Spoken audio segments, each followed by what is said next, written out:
মমতা পুলিশের দিন এবার শেষ। মমতা পুলিশের দিন এবার ঘনিয়ে এসছে। আর নয় চটি চেটে কাজ করা, আর নয় নেতাদের হয়ে কাজ করা।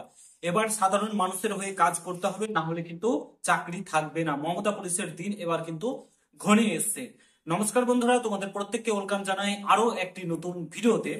তো বন্ধুরা, তোমরা প্রত্যেকে জানো বেশ কিছুদিন আগে মুর্শিদাবাদের যে ঘটনাটা ঘটেছে, ওয়াকফ বিলের প্রতিবাদের নামে হিন্দুদের উপর মারধর করা, অত্যাচার করা, হিন্দুদেরকে বাড়ি থেকে তাড়িয়ে দেওয়া, হিন্দুদের বাড়িঘর লুট করা, মহিলাদের উপর অত্যাচার করা, হিন্দু হত্যা করা, এইসব কর্মকাণ্ডগুলো যেগুলো ঘটেছে তোমরা প্রত্যেকে জানো। কম বেশি কি প্রত্যেকে জানো হিন্দুদের উপর যেভাবে অত্যাচার হয়েছে। তাহলে এত কিছু হওয়ার পর সেখানকার পুলিশ প্রশাসন কি করছিল? হিন্দুদেরকে যে এভাবে মারধর করা হয়েছে, বাড়ি থেকে বিতাড়িত করা হয়েছে, সেখানকার পুলিশ প্রশাসন কি নাকে তেল দিয়ে ঘুমাচ্ছিল? হিন্দুরা পুলিশদেরকে ফোন করে ডেকে ডেকে পায়নি, তাদেরকে বাঁচানোর জন্য ফোন করেছে, হিন্দুদেরকে নিজেদেরকে বাঁচানোর জন্য ফোন করেছে, বাট পুলিশ প্রশাসন কিন্তু কোনো অ্যাকশন নেয়নি। শুধুমাত্র একটা জাতিকে বাঁচানোর জন্য, একটা জাতির উপর কোনো অ্যাকশন নেবে না তার জন্য, ধর্মের ভিত্তিতে রাজনীতি করার জন্য কিন্তু অ্যাকশন নেয়নি। তো এবার কিন্তু মানুষ প্রতিবাদে নেমেছে। তার প্রতিবাদের ফলেই কিন্তু এবার কি হয়েছে, সাসপেন্ড করা হয়েছে দুইজন পুলিশ ওসিকে। ঠিক আছে, সমস্ত কিছু তোমাদেরকে বলছি, পুরো ভিডিওটা দেখার চেষ্টা করবে। চ্যানেলে নতুন হলে অতি অবশ্যই চ্যানেলটাকে সাবস্ক্রাইব করে পাশে থাকা বেল আইকনটাকে প্রেস করে দিবে। যখনই আমি নতুন ভিডিও আপলোড করবো তার নোটিফিকেশন সর্বপ্রথম পেতে অতি অবশ্যই চ্যানেলটাকে সাবস্ক্রাইব করে দেবে। ফার্স্ট অফ অল, তোমরা প্রত্যেকে জানো কয়েকদিন পরে মমতা বন্দ্যোপাধ্যায় মুর্শিদাবাদে আসছে এই ঘটনাগুলো তলিয়ে দেখতে, যার কোনো এখন নামো নিশান নেই। মানে সমস্ত কিছু মানে সেট হয়ে গেছে। এর আগে আসার সময় পাননি তিনি, যখন মাদ্রাসার সেই সব 17-18 বছর ছেলেদেরকে ব্রেন ওয়াশ করে হিন্দুদের বাড়ি ঘরে ঢুকে যেয়ে মারধর করে হিন্দুদের বাড়িঘর চিহ্নিত করে রাখা, আগের দিন রাতে প্রি প্ল্যান ভাবে হিন্দুদের উপরে অত্যাচার করা, ওয়াকফ বিলের নামে হিন্দুদের উপর মারধর করা, তখন কিন্তু এটা তিনি কোনো কিছু জানেননি। এখন তিনি কিন্তু মুর্শিদাবাদে আসবেন।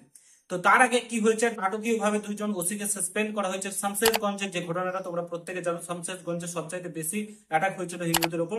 সেই ঘটনার প্রতিবাদে দুইজন ওসিকে, শামশেরগঞ্জ থানার ওসিকে সাসপেন্ড করা হয়েছে। একজন হচ্ছে শিব প্রসাদ ঘোষ আই থিঙ্ক, আর দ্বিতীয় হচ্ছে জাহিলির উদ্দিন না কি নাম রয়েছে। ঠিক আছে, দুইজন ওসিকে কিন্তু পুরোপুরি সাসপেন্ড করা হয়েছে এবং এই ঘটনার প্রতিবাদে সাসপেন্ড করা হয়েছে। তো প্রতিবাদে সাসপেন্ড করা হয়েছে, খুব ভালো কথা। বাট যাদের উপর যারা আজকে মারা গেল তাদের কি হবে?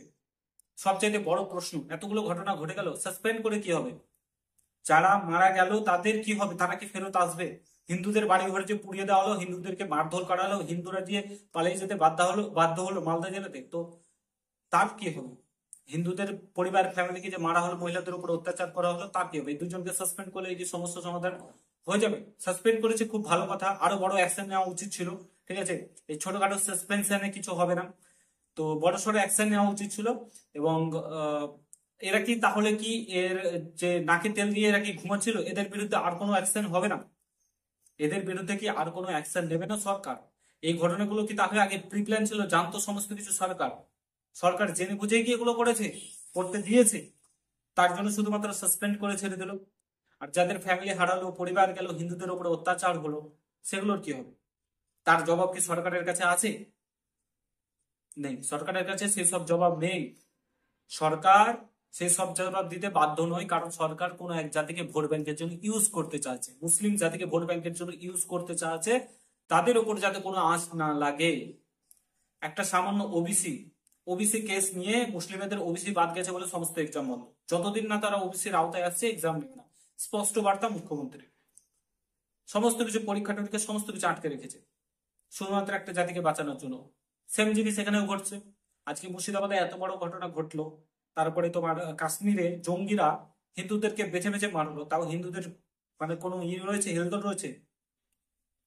জঘন্য হিন্দু জাতি হচ্ছে জঘন্য কলঙ্কিত হিন্দু জাতি। এতে স্বামী বিবেকানন্দের হিন্দু না, কলঙ্কিত হিন্দু জাতি, যারা নাকে তেল দিয়ে ঘুমায়।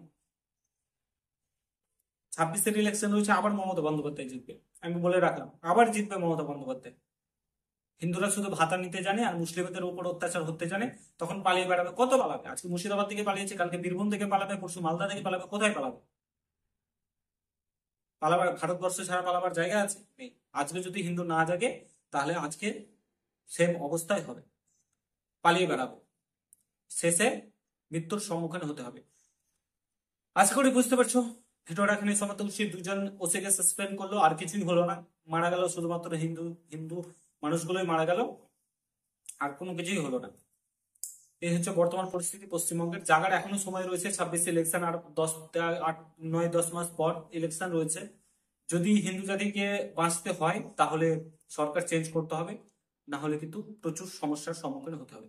আশা করি বুঝতে পারছো। ভিডিওটা এখানে সমাপ্ত করছি। যদি ভালো লাগে শেয়ার করো, চ্যানেলে নতুন হলে অবশ্যই সাবস্ক্রাইব করে। দেখা হচ্ছে নতুন ভিডিওর সঙ্গে। ভালো থেকো, সুস্থ থেকো। গুড বাই, জয় হিন্দ, বন্দে মাতরম।